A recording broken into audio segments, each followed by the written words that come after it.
Hi everyone, and welcome to my show pitch for Behind the Tides.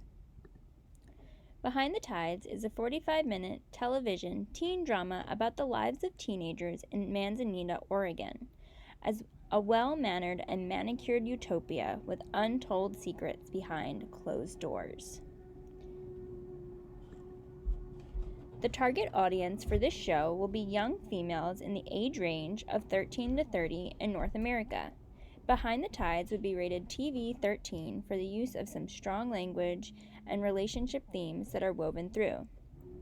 Networks like the CW, Hulu, and Netflix would be the top approaches for this show.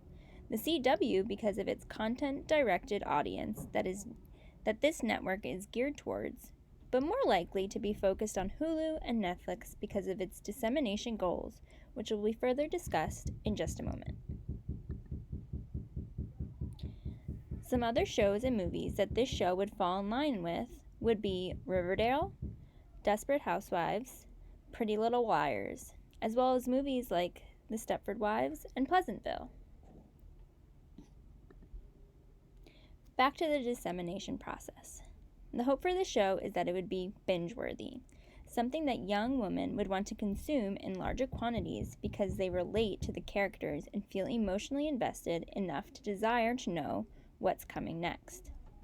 As the relationships of the characters develop and become intertwined with its viewers will become invested in their romantic relationships and even root for some over others.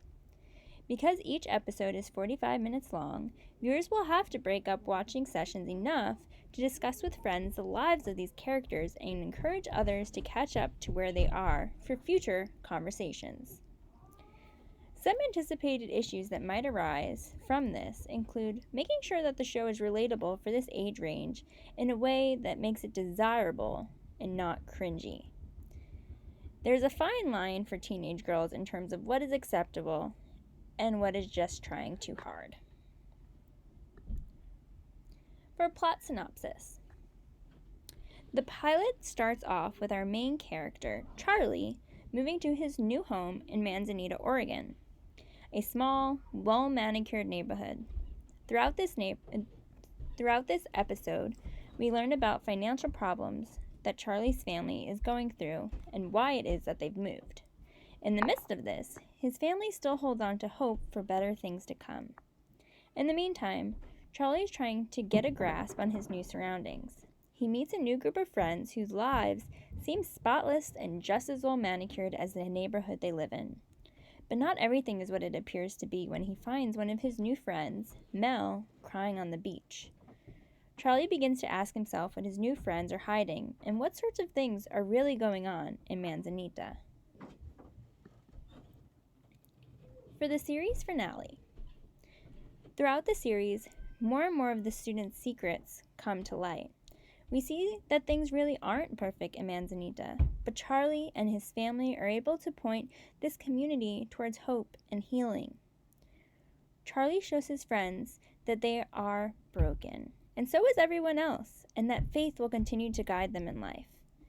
They learn about what true community looks like, and that allowing yourself to be vulnerable is actually okay. Everyone deals with levels of brokenness and despair. The final episode shows the students at their high school graduation, ready to take on what the world holds in store. In terms of communicating the gospel, as a culture, we work tirelessly to portray lives that look spotless to those around us.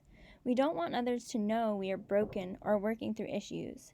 However, we also desire to see other people's lives aren't actually as put together as they seem to be. We want to know that others struggle as we do, even though we hide our problems in the darkness. People put up walls to make themselves seem perfect, but we know that no one really is. Students in particular are trying to put on a strong face and be who they think others actually want them to be. By inviting people into a world where these walls are broken down and sin and shame are unveiled, viewers will be able to relate. A desire for acceptance and for hope through faith is always there in us, although we may not see it, and that is what Behind the Tides would work towards bringing to light. Thanks for listening to my pitch on Behind the Tides.